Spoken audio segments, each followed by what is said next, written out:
Hello, my name is Mary Coupland and welcome to The Road Ahead. Through a series of guests, we're going to help you navigate your own road ahead as you age. We will help you and your aging parents prepare for your journeys. Let's face it, nobody wants to find themselves in a crisis mode simply because they did not have access to information well in advance. As the publisher of Compass and Clock, we will help you achieve your best future. Today, our guest is Joel Adamson. Joel is the General Director and founder of Kitsap Homes of Compassion, which is a non-profit, and they opened their first shared home in September of 2018. Joel has been a volunteer in Kitsap County for over 10 years, seeking creative solutions for homelessness, especially those that suffer from depression and mental disabilities. Joel, welcome to the show today. Thank you, Mary, for inviting me. Thank you. Anytime. So I'm really excited for you to educate our viewers today on what is the Kitsap Homes of Compassion program. So if you can briefly explain that, that would be appreciated. Sure. Kitsap Homes of Compassion is an organization that is focused on ending homelessness in Kitsap County. And one of the main problems with the reason we have homelessness is because of a lack of affordable housing. And so we are doing that by creating affordable housing, and we do that by leasing houses, and then we sublet them by the room. We have men's homes and we have women's homes, and we have house managers that facilitate house meetings once a week with the residents of the house. But this is for long-term housing. This isn't a homeless shelter or transitional housing. These are homes that these individuals could live in potentially the rest of their life if they wanted to. So this is a long-term housing solution, not a temporary solution. That's awesome. So when you and I were talking, I understood that you opened the first shared home in September of 2018. Now it's February 2020. How many shared homes are there, and where are they located as far as the town? You don't have to give me a street address. Yeah, we have grown very rapidly from just one house like a year and a half ago to now 14 houses, and actually we're opening our 15th house on March 1st. So now we're serving over 70 individuals. So we have our homes are divided into different categories. We have one homes for college students that are homeless. One is for mothers with children that were homeless, and then the rest of them, the 12, are mainly for their senior citizen category. And those are 8 of those are men's houses, and 4 of them are women. And that's basically the ratio of the homeless population between men and women. So our homes are meant to be affordable because a lot of these individuals are living on Social Security or on SSI or Social Security disability income, and the Social Security has not increased over the last 10 years very much, but the housing prices here in Kitsap County have doubled, and so that has created a lot of new homeless individuals that weren't homeless before because of lack of affordable. So we're trying to solve that problem. Hopefully in the next 2 years we will create enough housing that there will not be any more chronic homeless in Kitsap. You seem like you have a viable solution, and I applaud you for your creativity there.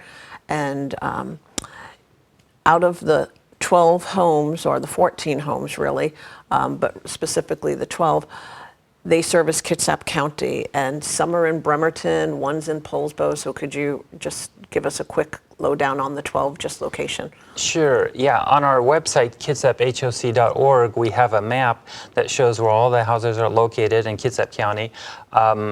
Half of them are in downtown Bremerton area. Half of them are in central Kitsap area, sort of along the Fairgrounds Road corridor. And then the mothers with children is in Poulsbo, and we have another men's house in Port Orchard. And we're opening a new house in Kingston in March. Wow.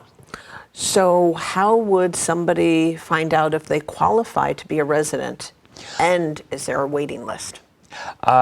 Yes, we do keep a waiting list, but for some categories, like right now, we have immediate openings in the men's houses, in a couple of the men's houses. You could go to our website, and then we have the requirements on our website under the Documents tab. If you click onto that, then there's a questionnaire tab, and then the bottom of that there's a requirements, listing the requirements.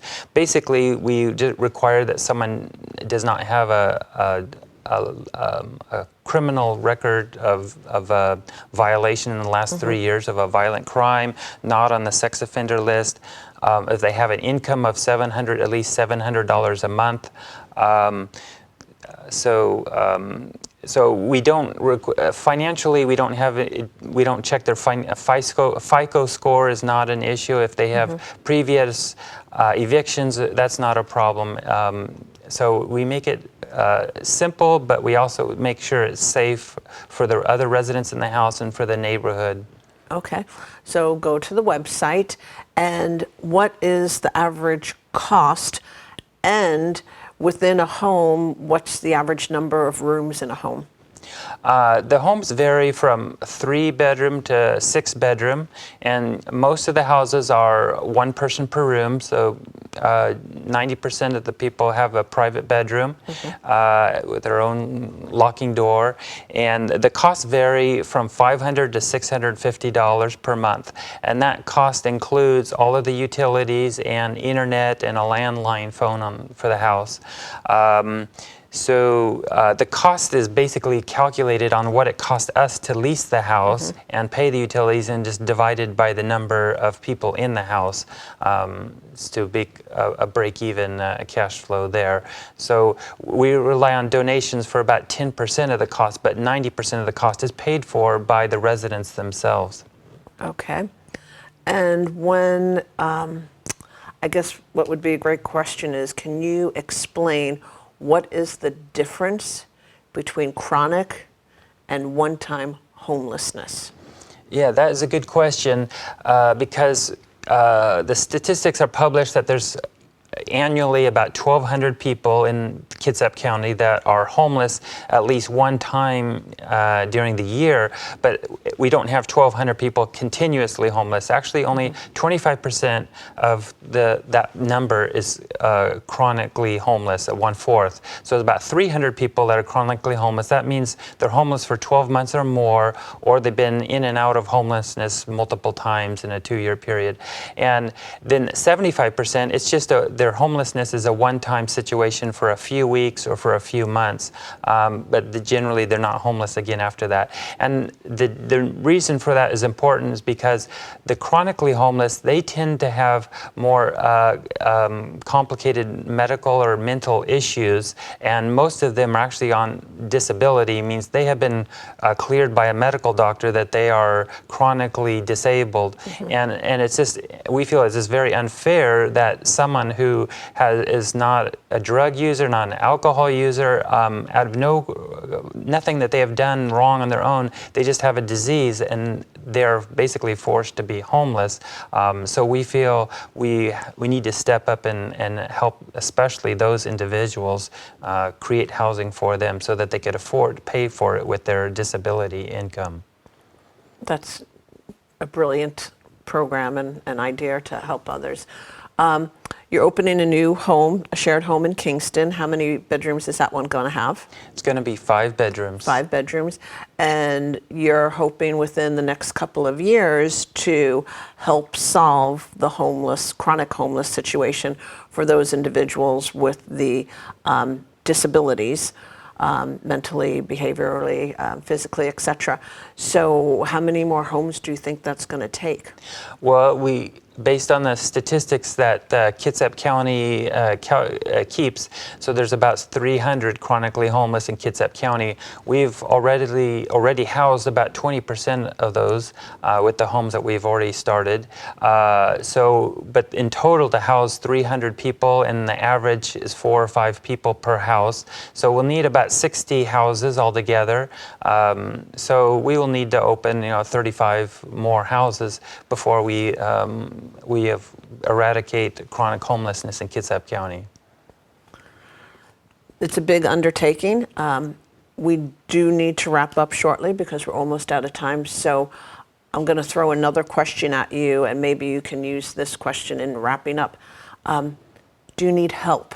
How can you get this plan of yours, this dream of yours to serve others come to fruition? Yeah, we need volunteers. We have over 50 volunteers right now, and basically the program is operated by volunteers. We only have one full-time staff person right now, and so we need volunteers to be house managers, that we give them training. We need volunteers to be mentors and advocates. We need volunteers for doing some house maintenance. And we have on our website, there's an application to become a volunteer under the Documents tab. And we also need donations to pay. It costs about $5,000 for every new house we start. There's $5,000 that's not covered by the fees that we charge, and then there's about $50 per month per person in donations we need to keep our organization going. But to wrap up, I think the important thing is we need to realize there's a lot of misinformation about homeless out there, and a lot of people don't realize how the majority of the homeless have done nothing wrong, and they are really innocent victims in the situation that they find themselves in. And compassion is the appropriate response in this situation, and creating affordable housing is the appropriate thing to do for these individuals. Well, then I would say that the program is aptly named Kitsap Homes of Compassion. Thank you, Joel, so very much for educating our viewers on this other option of housing, especially for seniors.